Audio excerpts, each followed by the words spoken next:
은혜가 뭘까? 제가 유학 시절 아주 오래된 집, 한 80년이 넘은 집에 살았던 적이 있습니다. 그 집을 선택한 이유는 그 집이 가격이 쌌기 때문에 그래요. 그 집 뒷뜰에는 사과나무, 체리나무, 또 라스베리, 뭐 여러 가지 과일나무들이 있어서, 월넛 뭐 이런 것들이 있어서 참 좋았습니다.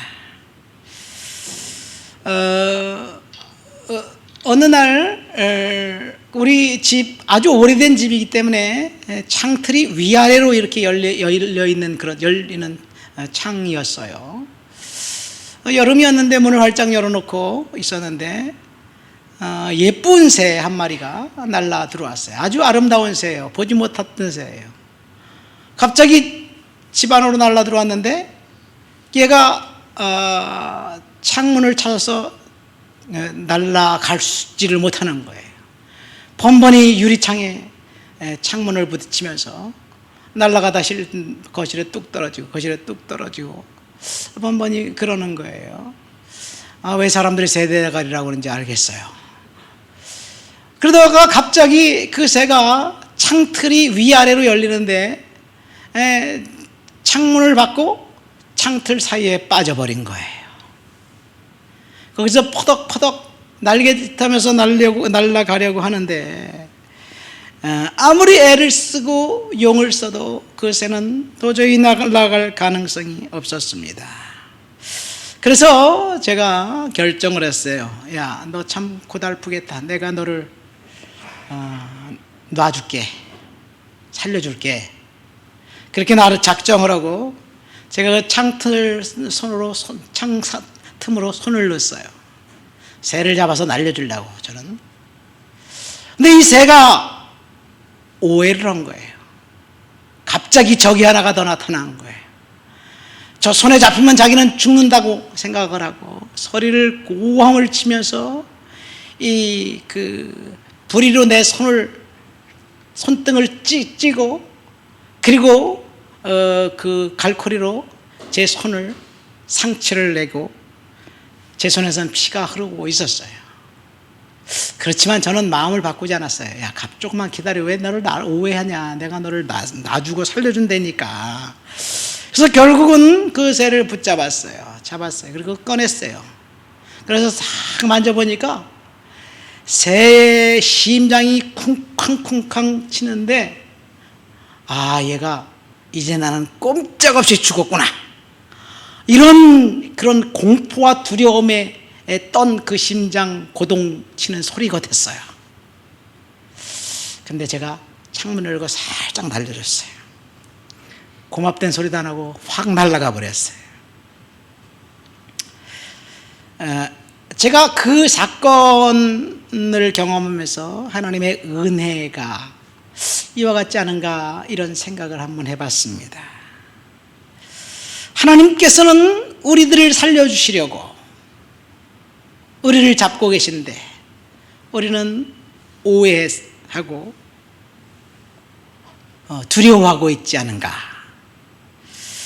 그래서 하나님을 믿지 못하고 신뢰하지 못하는 것이 아닐까, 이런 생각 말입니다.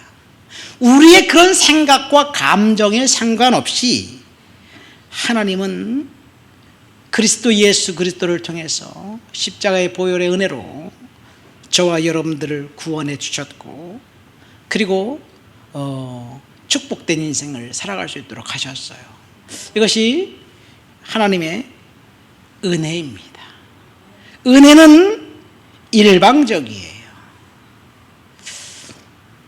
뭔가 우리가 하나님께 요구해서 받은 것이 아니라 하나님께서 주시겠다 작정하셨기 때문에 우리가 받게 되는 거예요. 오늘 본문을 보면 우리는 은혜를 이야기할 텐데, 오늘 본문에 보면 하나님의 은혜가 좀 약간 이상해요. 우리가 생각하고 있는 그런 것이 아닌 것 같아요. 좀 불공평하다는 생각이 듭니다. 본문을 읽어보면 우리의 마음이 조금 불편해요. 왜 그런 마음이 우리 생각 속에 들까? 우리 한번 본문을 볼까요? 10절부터 13절까지 우리 한번 읽어보시겠어요? 본문 10절부터 13절까지. 그뿐 아니라 또한 리브가가 우리 조상 이삭 한 사람으로 말미암아 임신하였는데 그 자식들이 아직 나지도 아니하고 무슨 선이나 악을 행하지 아니한 때에 택하심을 따라 되는 아버지의 뜻이 행위로 말미암지 않고 오직 부르시는 이에게로 말미암아 서게 하려 하사 리브가에게 이르시되 큰 자가 어린 자를 섬기리라 하셨나니 기록된 바 내가 야곱은 사랑하고 에서는 미워하였다 하심과 같으니라.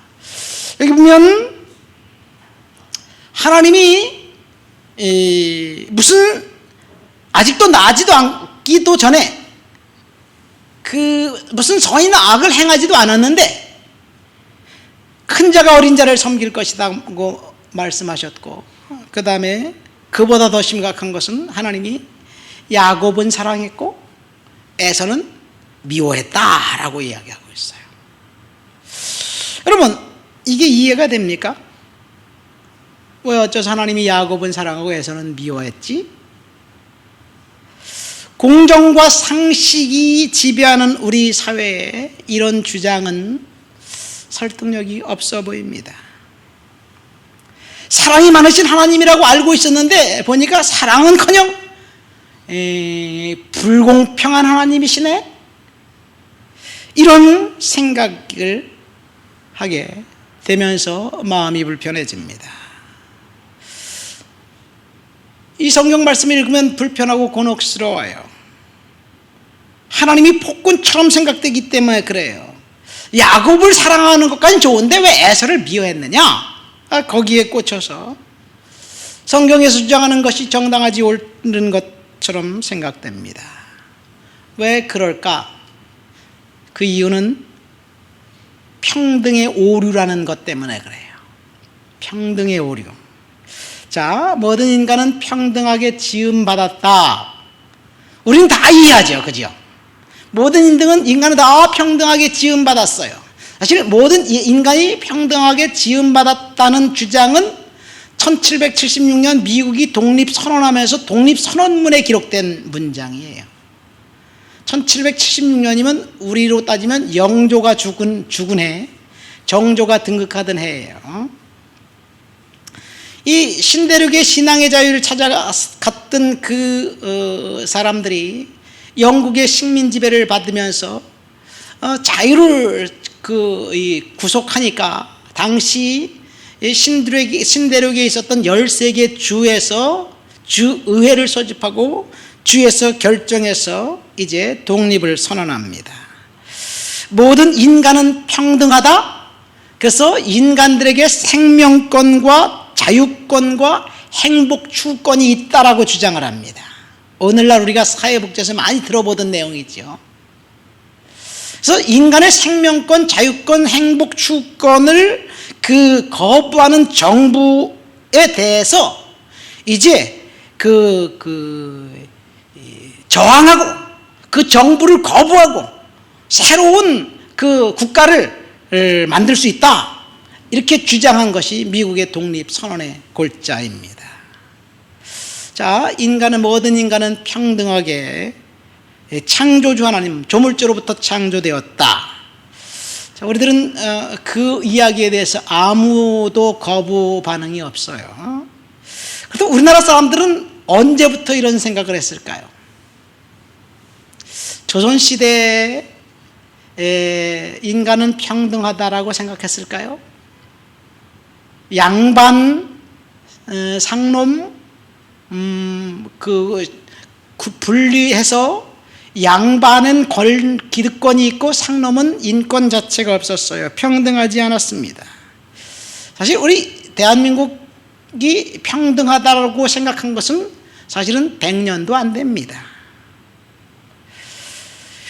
그리고 대체적으로 인종이나 성이나 계급이나 이런 것에 상관없이 인간을 평등하다고 생각하는 나라는 민주주의 나라, 성경의 가치관에 기반에 든 나라들 뿐입니다.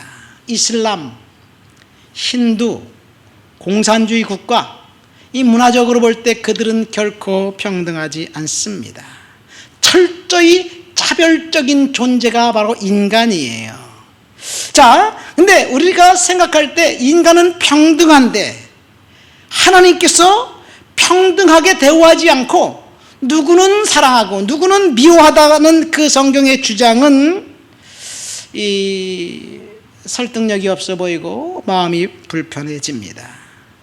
사실은 근데 가만히 생각해 보면 인간이 평등하지 않게 하나님이 대우해서 그 누구를 사랑하고 누구를 미워한 것 같지가 않아요.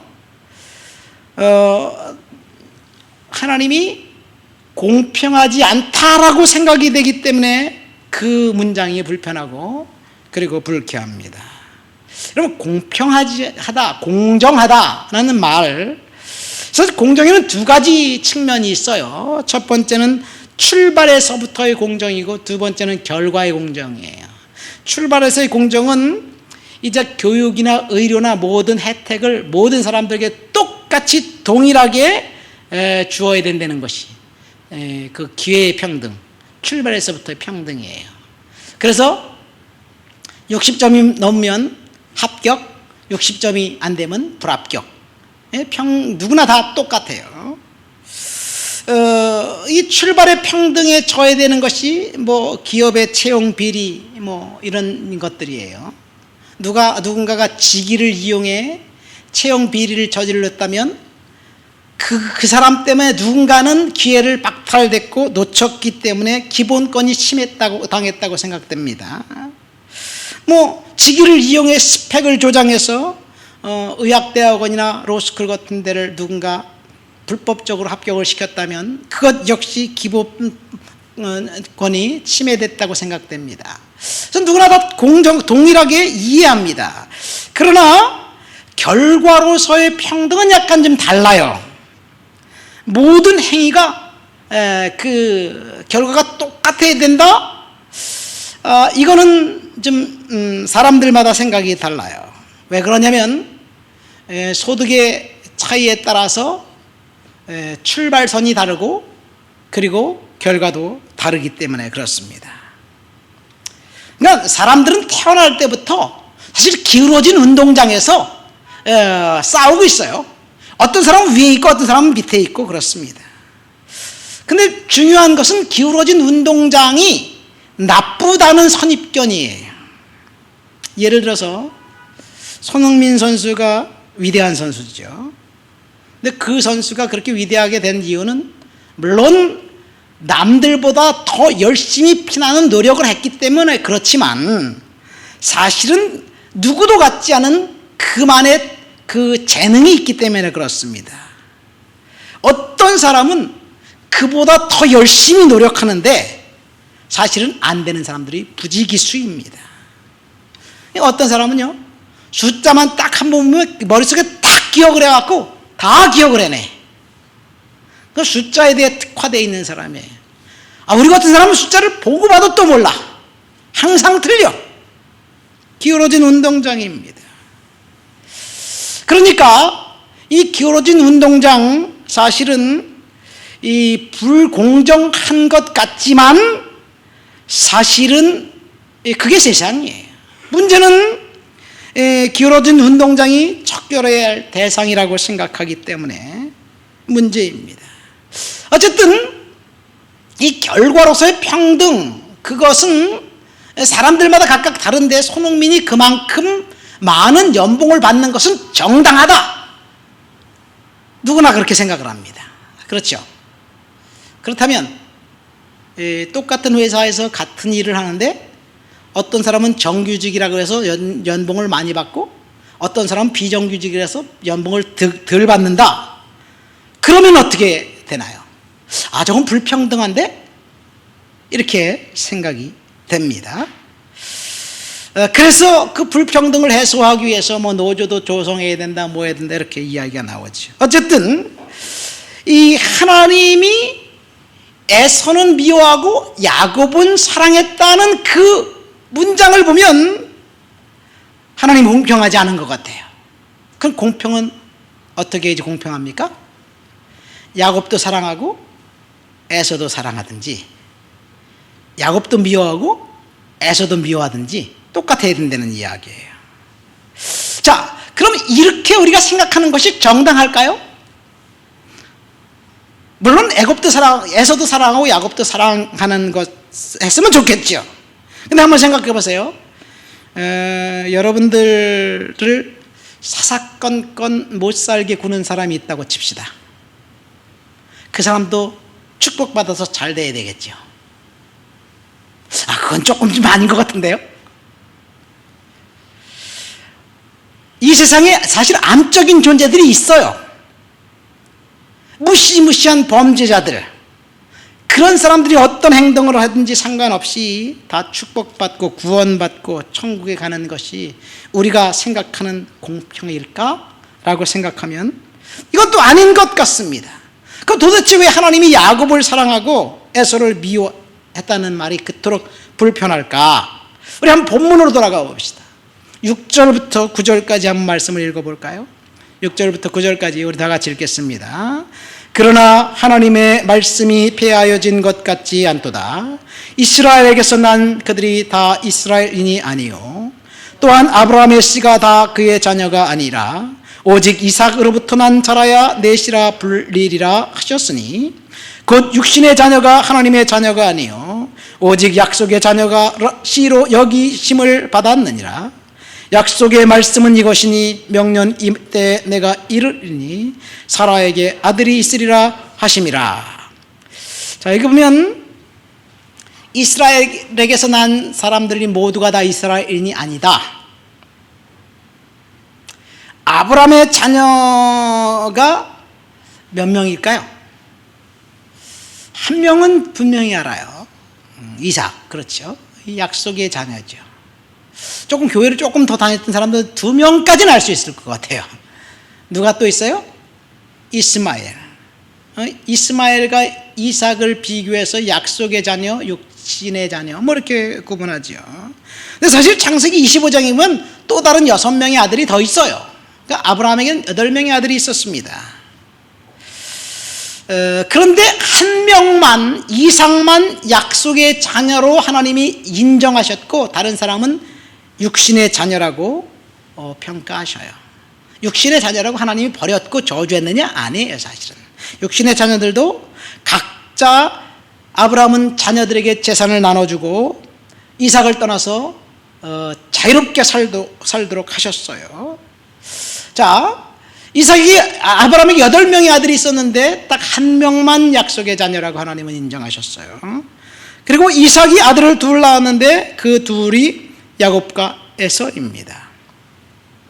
이 둘 중에서 야곱만 약속의 자녀로 인정했다는 내용이에요. 그러니까 하나님은 누구는 선택하고 누구는 버렸다. 이 주장이 신학적으로 보면 선택과 유기라는 그 신학 사상입니다. 우리가 잘 아는 예정론이라는 얘기예요. 알 수 있는 기독교 신학을 보면 예정론이에요. 예정론이란 뭐냐? 하나님이 구원받을 사람들을 미리 창세전에 우리가 태어나기도 전에 선택했다는 이야기예요. 그 반대는 뭐예요? 그러면 하나님이 구원받지 않은 사람은 선택하지 않았다는 이야기예요. 자, 이것이 이중 예언이에요. 구원받을 자와 구원받지 못할 자를 미리 하나님이 선택하셨다는 주장이에요. 그러면 무슨 근거로, 무슨 기준으로 하나님이 선택할 사람을 선택하고 버릴 사람을 버렸을까라는 질문이에요. 사실은 근거와 기준은 몰라요. 하나님 마음입니다. 우리가 이 세상을 살면서 우리의 의지대로 할 수 있는 것도 있지만 의지대로 할 수 없는 것들이 훨씬 많아요.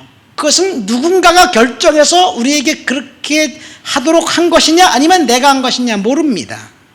자, 기준은 하나님의 마음입니다. 바울은 한 걸음 더 나가서 택함 받은 자와 뿐만 아니라 멸망받을 자 역시 미리 정해졌다고 이야기하고 있는데 이 선택과 유기, 특별히 멸망받을 자가 정해졌다는 그 이야기 때문에 사람들이 그 얘기를 들으면 울컥하고 뭔가 속에서 치밀어 올라오는 거예요. 그리고 교회와 기독교에 대해서 비난합니다. 왜냐하면 우리 이성을 당혹스럽게 만들고 때문에 기독교는 편협한 종교라고 사람들이 비아냥거리기도 합니다.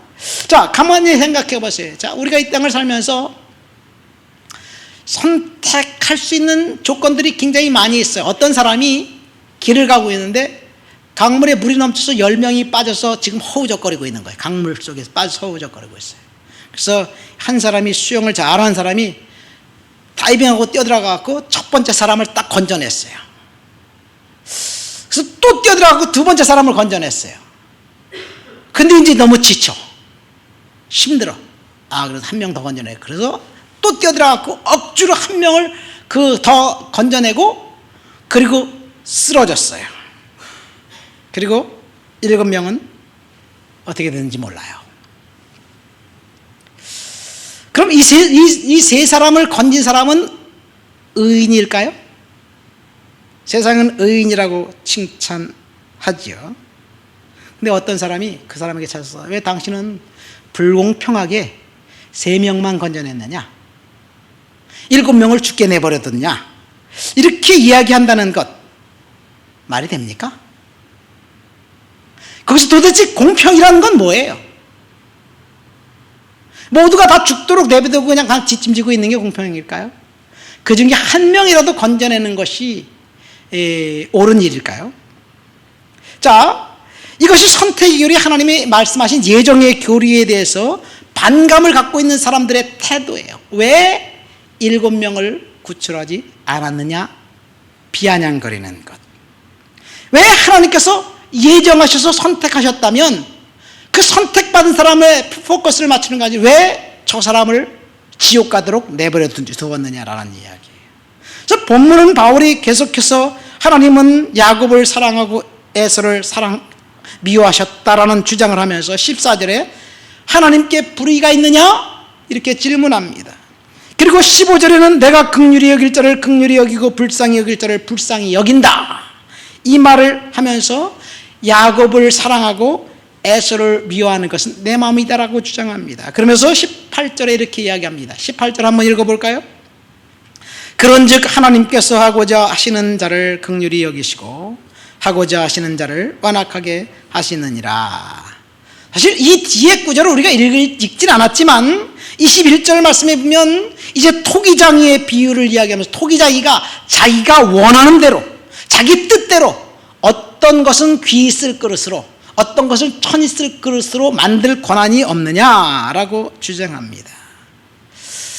이것이 하나님이 기독교 신학에 있는 그 예정론이라는 교리입니다. 제가 유학 가기 전에 김포에서 한 3년간 어느 교회 전도사로 사역했던 적이 있습니다.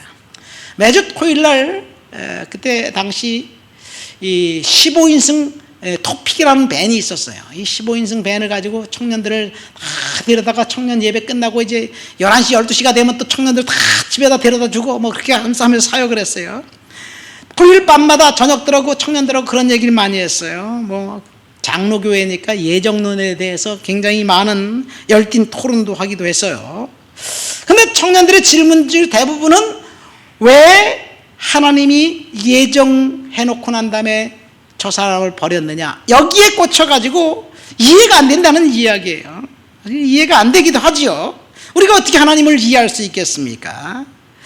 자, 구원받지 못한 사람이 억울하다, 인정이 돼요.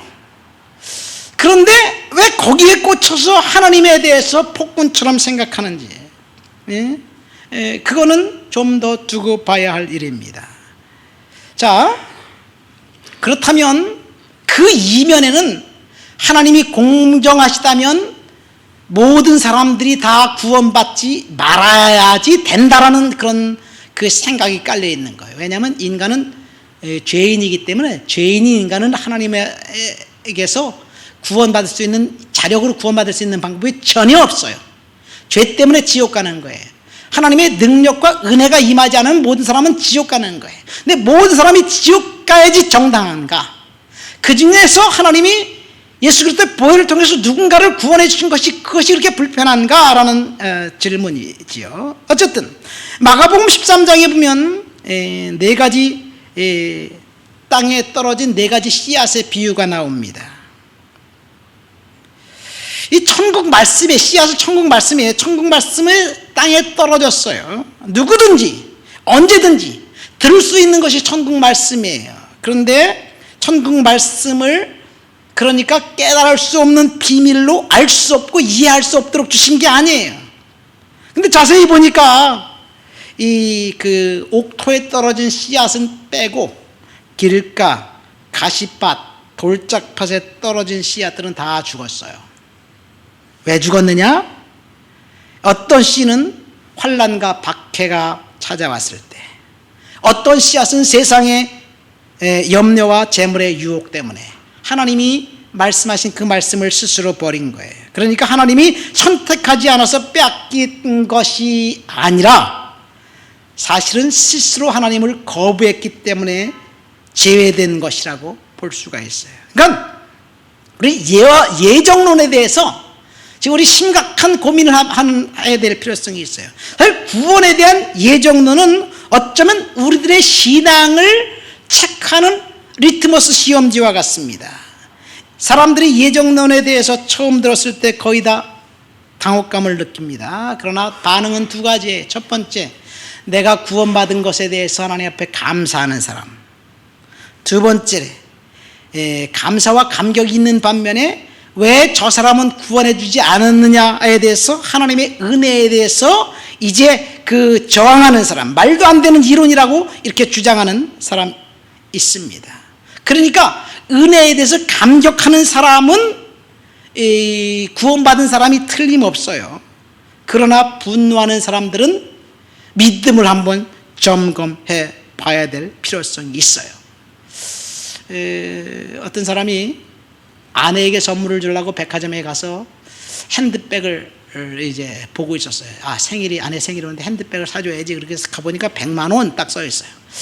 너무 비싼데 저건 내 마음에 드는데 몇 날 며칠을 고민하고 가서 살까 말까 하다가 이제 아내에게 사줘야 되겠다. 그래서 딱 백화점에 가서 그거를 살라고 딱 그러는데 저쪽에서 아가씨가 저벅저벅 걸어오더니 태그를 싹 빼고 100만 원짜리에서 50% 디스카운트 50만 원 딱 써놓고 간 거예요. 막 사라고 하는 순간 기분이 어떨까요? 너무도 기분이 좋아가지고 50만 원에 사고 갔잖아요. 이 예정론을 제가 극단적으로 설명한 것인데 사실은 100만 원짜리를 50만 원에 샀다고 기분 나빠할 사람이 어디 있겠어요? 그냥 감사와 감격만 있는 거지. 그렇잖아요. 하나님이 저와 여러분들을 구원해 주셨다는 그것 사실에 대한 우리는 감사와 감격밖에 없어요. 그런데 어떤 사람이 이렇게 주장합니다. 법 없이도 살 사람, 착하고 선량한 사람이 예수 믿지 않았다는 것 하나 때문에 영원한 형벌, 지옥 불구덩이에 넣는 하나님, 정당하지 않고 불공평합니다. 이런 주장이에요. 그러나 사실은 전제가 틀렸어요. 법 없이 살 사람, 착하고 선량한 사람, 인간의 기준에는 있을 수가 있어요. 그러나 하나님의 기준에는 정의롭고 깨끗한 사람 아무도 없어요. 예수 그리스도의 보혈이 그 사람의 죄를 덮기 전에는 하나님이 볼 때는 누구나 다 죄인입니다. 그러니까 죄인은 지옥 갈 수밖에 없어요. 그러니까 하나님이 예정하셨다. 거기에 우리가 할 수 있는 일은 감사하는 것밖에 없어요. 자, 하나님이 저와 여러분들을 구원해 주신 그 사건에 대해서, 사실에 대해서 감사하시는 저와 여러분들 되시길 예수님 이름으로 축원드립니다. 우리가 구원받은 하나님의 자녀들, 우리가 해야 될 일은 딱 한 가지예요. 구원받지 않은 사람들을 향해서 불평한 마음, 불쾌한 마음, 그런 마음을 가질 것이 아니라 하나님 앞에 감사하는 마음을 가지고 은혜 안에 살아가야지 됩니다. 자, 그러니까 우리가 어떤 마음을 갖고 살아가야 될지 본문 1절부터 3절까지의 말씀 한번 읽어볼까요? 본문 1절부터 3절까지 읽겠습니다. 내가 그리스도 안에서 참말을 하고 거짓말을 아니하노라. 내게 큰 근심이 있는 것과 마음에 그치지 않는 고통이 있는 것을 내 양심이 성령 안에서 나로 더불어 증거하노니 나의 형제 곧 골육의 친척을 위하여 내 자신이 저주를 받아 그리스도에게서 끊어질지라도 원하는 바로다. 이제 바울이 지금 고백하고 있는 거예요. 내 마음에 큰 근심, 눌리는 고통이 있는데 내 고륙 친척을 구원하기 위해서 내가 저주를 받아 그리스도에게서 끊어질지라도 나는 원한다. 그런 이야기예요. 동족, 유대인 동족을 향한 불붙는 마음. 어떻게 하면 이 사람들이 구원을 받을 수 있을 것인가? 그래서 바울은 열심히 나가서 복음을 전합니다. 내가 동족을 위해서 복음을 전하다가 내가 차라리 그리스도에게서 끊어짐 받고 저 사람이 구원받았으면 좋겠다. 이것이 바울의 마음이었어요. 이 구원받지 않은 형제와 자녀들, 우리 지체들을 보면 그런 마음이 있어야 되죠. 그러니까 우리가 구원받은 사람이면 첫 번째 감사와 감격 가운데 있어야 되고, 두 번째 구원받지 못한 사람들에 대한 불붙는 영혼의 사랑, 이것이 있어야 된다는 이야기예요. 그러나 바울의 이런 원함에도 불구하고 바울의 권력 친척들 유대인들은 하나님께 돌아오기를 거부합니다. 바울이 그토록 피를 토하는 심정으로 복음을 전했지만 이들은 결국 핍박자로 남았고 예수 그리스도를 구세주로 믿기로 거부해요. 4절 말씀과 5절 말씀 한 번 더 읽어볼까요? 그들은 이스라엘 사람이라 그들에게는 양자됨과 영광과 약속들과 율법을 세우신 것과 예배와 약속들이 있고 조상들도 그들의 것이요 육신으로 하면 그리스도가 그들에게서 나셨으니 그는 만물 위에 계셔서 세세의 찬양을 받으실 하나님이시니라. 아멘. 여기 보니까 그들은 이스라엘 사람들이라 그들에게 이미 약속과 양자됨과 언약과 율법과 예배가 있었다. 더욱더 그들은 육신으로 하면 그리스도가 그들에게서 났다. 그런데 그들이 하나님을 거부했다는 이야기예요. 여기서 한번 우리 예정론의 입장에서 한번 생각해 볼까요? 그들을 하나님께서 선택하지 않았기 때문에 거부한 것이 아니에요. 그들에게는 약속이 있고 예배가 있고 언약이 있었어요. 분명히 양자됨이 있었습니다. 그러나 끝내 하나님께 돌아오기를 거부했어요. 무엇을 이야기하나요? 사실 이 이야기는 출애굽기 32장을 이야기하고 있습니다. 출애굽기 32장에 보면요, 이 아론이 금송아지를 만들고 금송아지에 경배하고 예배하는 일들이 일어나요. 아론이 40일간 시내산에 올라가서 하나님을 만나고 율법을 받고 있는 사이에 아론이 유대 백성들과 함께 출애굽한 그 백성들과 함께 금송아지를 만듭니다. 이 금송아지는 애굽에서 믿던 신이에요. 애굽에서 가장 존중받았던 황소신 아피스입니다. 애굽인들이 소유했던 신이에요. 이 금송아지는 애굽인들만 소유했어요. 유대인들은 종이기 때문에 그 금송아지를 믿을 수가 없었어요. 자유자들만 섬겼던 신이에요. 그러나 이제 그들이 노예에서 해방되고 자유인이 되었자 우리도 자유인이다. 우리도 금송아지 신을 섬길 수 있는 날이 드디어 되었다. 그래서 해방된 이들이 드디어 자유를 증대시키고 자존심을 과시하고 자신들의 채우는 그 자존감을 채우는데 그 이용할 수 있는 신을 소유할 수 있게 되었어요. 그러니까 금송아지는 자신들이 소유할 수 있는 신이었습니다. 자유인이란 선언이에요. 그래서 아론이 제단을 만들어 놓고 그 여호와의 절의를 선포하고 번제와 화목제를 드리고 먹고 마시고 뛰놀아 춤췄습니다. 이것이 금송아지 사건이에요. 그래서 하나님이 모세를 향해서 야, 네 백성들이 우리 백성들이 범죄했다. 그러면서 모세에게 뭐라고 이야기합니까? 32장 10절에 보니까 출애굽기 내가 이들을 모두 다 몽땅 다 싹 다 죽여버리겠다. 그리고 너를 통해서 새로운 민족을 만들어서 젖과 꿀이 흐르는 땅에 가게 해주겠다. 이런 이야기예요. 여러분들이 그런 제안을 받았으면 어떨까요? 할렐루야, 감사합니다. 아브라함과 약속을 파기하고 모세와 새로운 언약을 맺겠다는 하나님의 그 새로운 플랜. 모세는 기가 막히게 기쁜 일이 아닐까요? 근데 모세가 두 가지 이유를 들고 반대합니다. 첫 번째, 하나님께서 애굽 사람들에게서 이 히브리인들을 끌어낼 때 이들에게 젖과 꿀이 흐르는 땅을 주겠다고 약속하고 끌어냈는데 이들을 광야에서 다 죽여버리면 애굽 사람들이 하나님이 사기쳤어, 다 죽여버리려고 이 히브리인들을 애굽에서 탈출시켰네, 이렇게 이야기하면서 하나님을 조롱할 것입니다. 그래서 안 됩니다. 모세가 첫 번째 이야기한 게 그거예요. 두 번째, 약속은 나와 약속한 것이 아니라 하나님이 아브라함과 이삭과 야곱과 약속하신 것이 아닙니까? 그 약속을 지켜야 할 것 같습니다.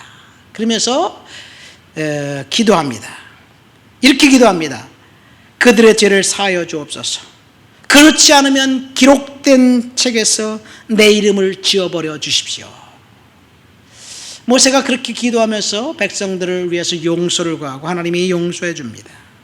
그런데요, 용서받았는데 출애굽 1세대들, 광야에서 황소신을 믿었던 그들은 다 광야에서 죽었어요. 무엇을 말하고 있습니까? 이것이 예정을 말하고 있는 건가요? 우리는 지금 예정론의 심각한 오류를 발견했어요. 우리가 얻은 구원의 탄력 가능성이 전혀 없다라고 주장하는 것은 사실 장로교에 주장하는 것이 아니라 구원파가 주장하는 거예요. 구원파가 주장하는 것입니다. 구원파적 신앙관입니다. 장로교에서는 그것과 예정론과 결부시켜서 강조하는 것 같은데 사실 성경은 그렇지 않습니다.